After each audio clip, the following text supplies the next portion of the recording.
Walang kasinungalingan, serbisyong totoo lang.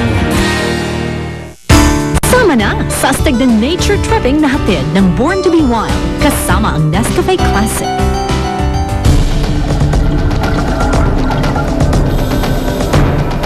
Kilala sa buong mundo ang mga shipwrecks ng Pilipinas. Katunayan, maraming eksperto ang pupunta sa bansa para mapag-aralan ang mga ito. Kung gaano kadami yung mga islang maliliit, ganoon din kadami yung mga islang malalaki na nabubuhay doon sa sunken na ship na ito. Napakaganda. Tuwing gumagawa ako ng istorya tungkol sa mga pawikan, lalo kong naiisip ang hirap ng kanilang pinagdaraanan para lang mabuhay. Sasabayan ko yung ilan dito. Tingnan natin kung hanggang saan ko sila masusundan.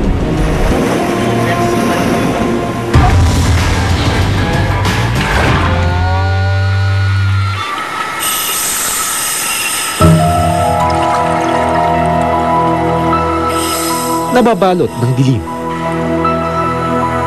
Tahimik na nahihimlay sa ilalim ng dagat.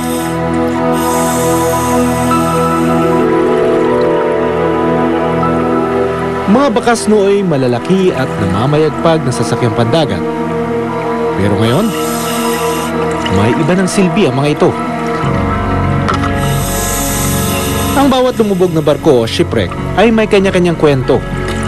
Kaya naman marami ang sumisisi para alamin ang sekreto ng mga ito. At isa ako sa tutuklas nito. Hindi biro at delikado ang wreck diving. Hindi naman daw masama sa kalikasan at sa mga divers sa mga wreck. Basta siguraduhin lang na wala nang naiwan na hazardous materials o chemicals sa mga wreck na inyong sisisirin. Hindi biro at delikado ang wreck diving dahil kadalasan sa malalalim na parte ito ng dagat matatagpuan at kailangan ng malawak na karanasan ng diver sa pagsisid. So kung papasok tayo dito, saan yung port of entry natin? Pwede sa harap. Then we can go inside to the first corridor. Hindi ba nakakatakot yan?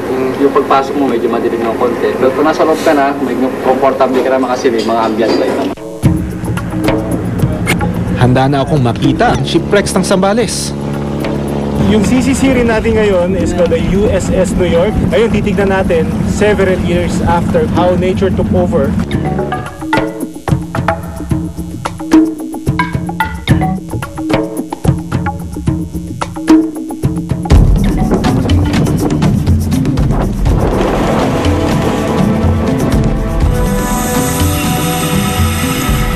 Sa ilalim ng 27 metro o halos 100 talampakan, makikita ang barko.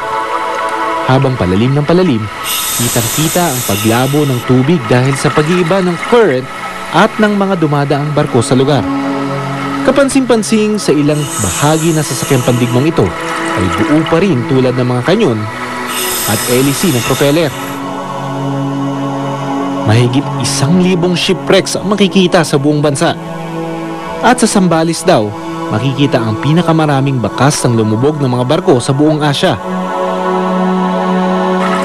At kung dati-rati mga sundalong Amerikano ang tagapagbantay ng barkong ito, ngayon, iba't ibang lamang dagat na.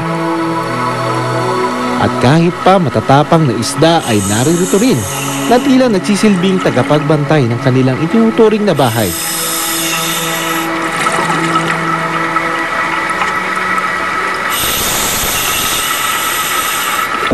Pero hindi pa man ako nagtatagal sa ilalim. Nangyari ang hindi ko inaasahan.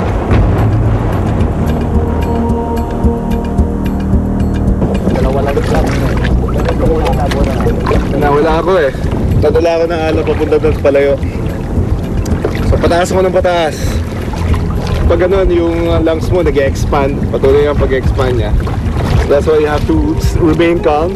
Yung mga ganitong dive, sa mga ganitong klaseng sitwasyon na minsan nadadala ka ng alon, kailangan you have to remain calm. Malinaw yun.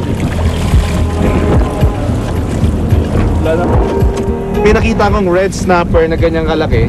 Sinubukan namin habulin pero Bagal siya. Gumanon ako, di ba? Tinuro ko. Tapos may mga maliliit na dilaw. Dalagang bukid.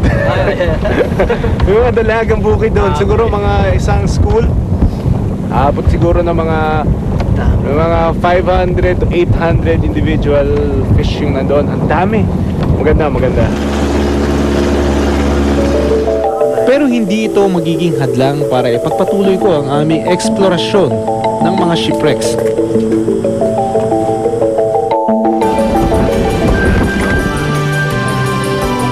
Kilala sa buong mundo ang mga shipwrecks ng Pilipinas. Katunayan, maraming eksperto ang pupunta sa bansa para mapag-aralan ang mga ito. Si Brian Homan, isang Australian archaeologist at eksperto sa shipwrecks, ang nakadiskubre ng kauna-unang shipwreck dito sa Pilipinas noong taong 1983, noong ipinag-utos ng National Museum ang pagsisid sa mga lumubog na barko sa Mindoro. Siya rin ang nakadiskubre ng USS New York, ang pinakasikat na shipwreck sa Subic, Zambales, na una kong nasisid.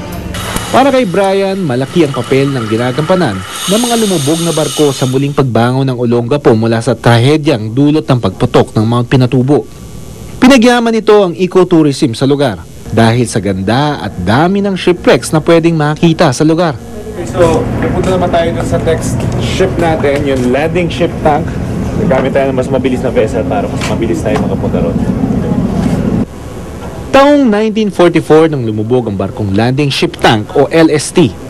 Gamit ito ng US Navy noong araw para maglipat ng mga sasakyan ng militar, kasama na ang mga tangke, truck, at mas maliliit na sasakyan pandagat. Yung LST kasi magandang i-dive kasi nakasink siya patayo. So maganda yung position niya pag ito-dive. So ma-identify mo lahat kung ano yung itsura ng wreck, tapos kung paano siya lumubog. Makita mo yung damage niya kung saan yung damage. Pero may ilang dayuhang gusto lang makita ang ganda ng shipwrecks ng Pilipinas. Nakasabay namin sa pagsisid ang ilang Amerikano.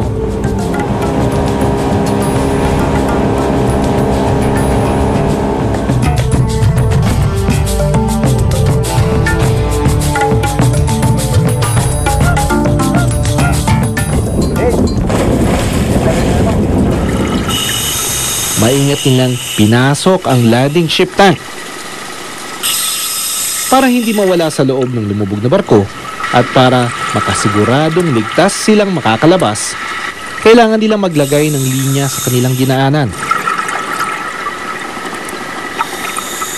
At kahit pa masikip at makikipot ang parte ng barko, kanilang pinasok.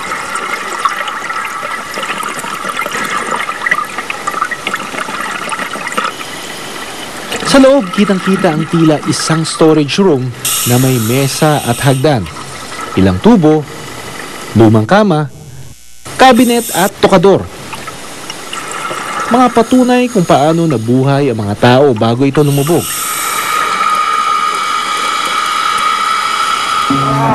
Napaglaro pa sa puset.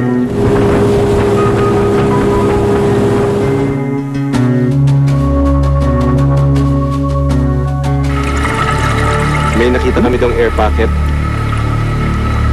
Kung gaano kadami yung mga islang maliliit, ganoon din kadami yung mga islang malalaki na nabubuhay doon sa sunken na ship na ito.